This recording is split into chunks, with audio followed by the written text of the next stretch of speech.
These performers dialing up the physicality to the extreme, trying to solve their problems through shoot brawls backstage, and letting loose pretty controversial Twitter takes, all sit as recent moments that either felt too excessive or just straight up foolish in the minds of wrestling fans and management alike. So let's floppy flop to it, eh? I'm Gareth from What Culture Wrestling, and here are 10 recent times wrestlers went too far. Number 10, Andrade El Idolo tries to get fired through backstage physicality. 2022 has delivered more AEW drama behind the curtain than Tony Khan ever likely imagined was possible in just 1 year. And on more than one occasion over the last 12 months, said locker room pressure has risen to the point of genuine physicality. The most recent case of shoot combat pulling focus away from All Elite programming involved Andrade El Idolo and Sammy Guevara locking horns on the back of a Twitter feud in October, with Andrade first noting how Guevara had apparently complained over being hit by him too hard in the ring. Guevara soon clapped back online, setting the stage for things to get ugly backstage at a Dynamite taping, and a verbal altercation soon becoming physical. Now it's become pretty painfully obvious that El Idolo is doing everything in his power to earn a firing from TK's promotion, but attempting to do so via unprofessionally brawling backstage and repeatedly taking shots at the folks paying your wages isn't exactly the strongest way to sell yourself to the opposition, is it? Number 9, Eddie Kingston knows he was wrong to get physical backstage. Refreshingly owning up to the fact that he let his emotions get the better of him, and in doing so went a bit too far backstage, Eddie Kingston would soon apologize for taking a swing at Sammy Guevara and admit he was wrong for being unprofessional. It's been well documented how said eventual scuffle came about on the back of the Mad King being offended by Guevara's decision to comment on Kingston's weight, calling him a fat piece of shh during a promo in the lead up to their eventually cancelled All Out 2022 showdown. Kingston would go on to serve a 2-week suspension for his part in the backstage altercation, and the pair would ultimately come together backstage during a Dynamite taping a few weeks later to squash said beef, shake hands, and move on from the whole tense scenario that kicked off in August. Communication is key in all that. Number 8, Kane's response to Roe v. Wade being overturned pisses off many. WWE legend and mayor of Knox County Glenn Jacobs' recent Twitter activity has earned its fair share of backlash from all corners of the wrestling world. But perhaps the tweet that sits as his most controversial to date came back in June when the Big Red Machine posted out his response to Roe v. Wade, which guarantees the right to abortions on a federal level being overturned.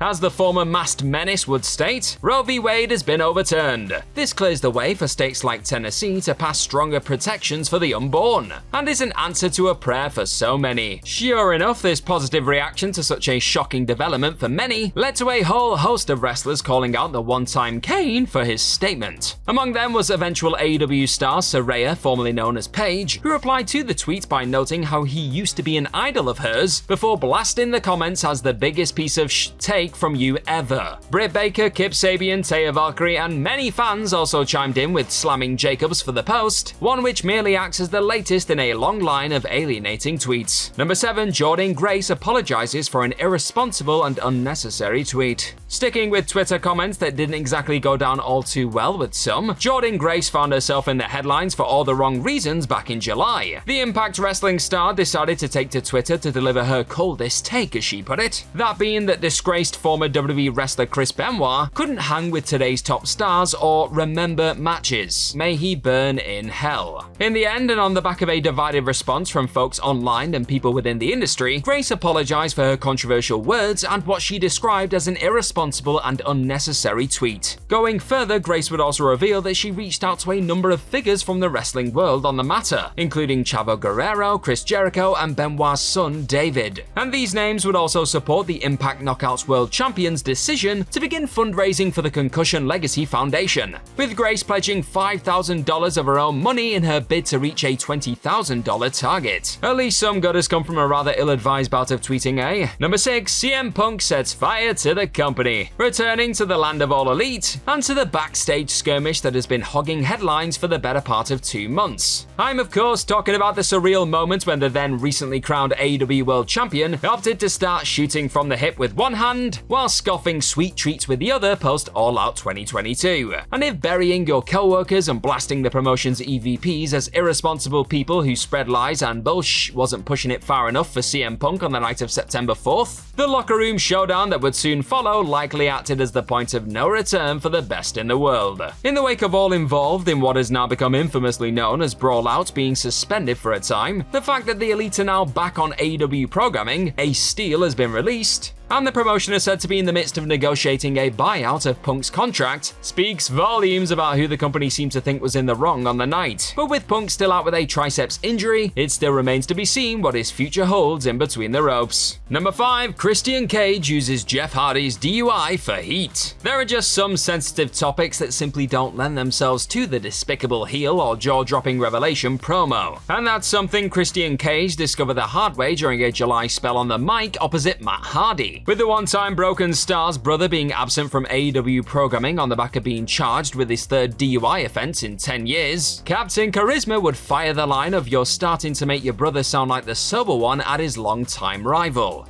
Yeesh. The groans and sea of head shaking that follow from those in attendance highlighted how tacky and cheap such a line felt so soon after Jeff's most recent arrest, and a dangerous real-life incident that didn't need to be folded into an already personal Jungle Boy feud. Simply put, regardless of these controversial words no doubt being agreed on by all parties in the lead-up, some lines just aren't meant or even need to be crossed on a product designed to entertain. Number 4, Athena and Jody threat match is too aggressive for AEW management. Look, sometimes wrestling can be a little rough around the edges, and this can actually add some satisfying grittiness to an ongoing war. Yet with Athena recently opting to work heel in response to Jody Threat being received as a hometown hero in Toronto, Ontario, the physicality on show soon went up a few notches to the point where AEW management deemed the Dark Elevation bout as too aggressive in the aftermath. Now it is worth noting how Threat herself was said to have had no problems with the physicality being dialed up, much of which involved her getting her ass thoroughly kicked by Athena. However, it's still believed by sources that communication should have been somewhat clearer, and the increased physicality shouldn't have come to pass in the first place. Both women weren't said to have been involved in any sort of confrontation after the match either, with Fightful also noting how not everything that is being micro-analyzed on social media came about due to the situation, and the backstage heat wasn't anywhere near as intense as some folks initially believed. In other words, don't believe everything you hear online, much of this explosive bout still went according to plan.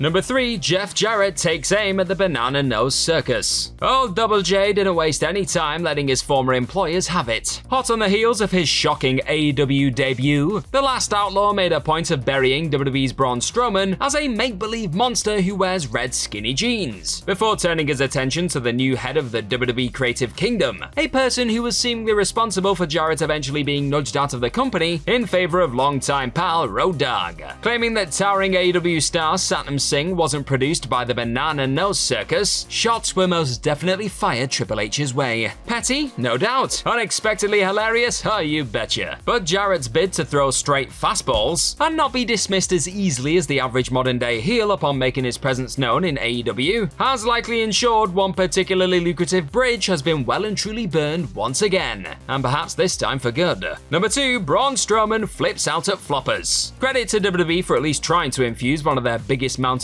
of madness's most recent bizarre Twitter outburst into the tale being told on screen, but that still doesn't change the fact that Braun Strowman's unprovoked rant on all things floppy floppers was something the company would have likely preferred the returning giant keep to himself. Taking to the social media platform on the back of a not at all terrible showing opposite Omos at Crown Jewel, a clearly proud of his work monster of all monsters soon roared about nobody caring about all these floppy floppers who bag their groceries at Kroger. Like that's such a bad thing. And as expected, more than a few workers from across the wrestling landscape had a thing or two to say on the matter, including the likes of AEW's Chris Jericho stating he used to bag groceries, and fellow WWE performer Mustafa Ali asking Braun, "Can you teach me how to get fired?" Perhaps as a receipt of sorts, Strowman's controversial comments were brought up by Ricochet on SmackDown recently, with the notable flippy flopper telling the loudmouth monster, "If you keep looking past these flippy flippers, your words not mine, it might come back to haunt you." But will the Strowman ever learn, or will he continue to generate very real heat through his routinely provocative social media presence? Number 1, Seth Rollins is harsh and abrupt with fans. Jumping back to November 2021, the Visionary found himself being shockingly jumped by a rogue spectator on Raw, an act that he'd later describe as terrifying to TMZ Sports. So it's not too difficult to understand why the former WWE and Universal Champion may be a little sensitive at this current moment in time when it comes to handling the attention he receives away from the squared circle. But even with that in mind, Seth Rollins still clearly felt he went a bit too far during one recent exchange with a fan in July. As the former Shield man himself would note in a post on his Black and Brave Academy's Instagram account, Rollins and his wife Becky Lynch were approached by some young cats whilst the pair were right in the middle of a long workout. Rollins would then confess to being harsh and abrupt to the youngsters, for which he apologized. Not stopping there though, Rollins invited the folks he may have offended to return to his school so he could apologize face to face before extending the offer to all. And while fame is a natural part of life for such a high-profile WWE star, it can't be easy having to always put on a smile and be available to all who want a piece of you, even when you're in the thick of a sweat. But at least Rollins saw the error of his abrupt ways and was quick to keep the door open during business hours for those who respectfully wish to pop by his academy. What a gent. And that's our list of any other recent times wrestlers went too far. Let us know all about them in the comment section right down below, and do not forget to like, share, and click on that subscribe button while you're there. Also, if you like this kind of thing, then head on over to whatculture.com and find some more fantastic articles just like the one this video you're watching right now is based on. I know, I wrote it. I've been Gareth from What Culture Wrestling. Thank you as always for clicking on this lovely video today. Hopefully I'll see you very, very soon, but in the meantime, just be good to yourself. Bye bye.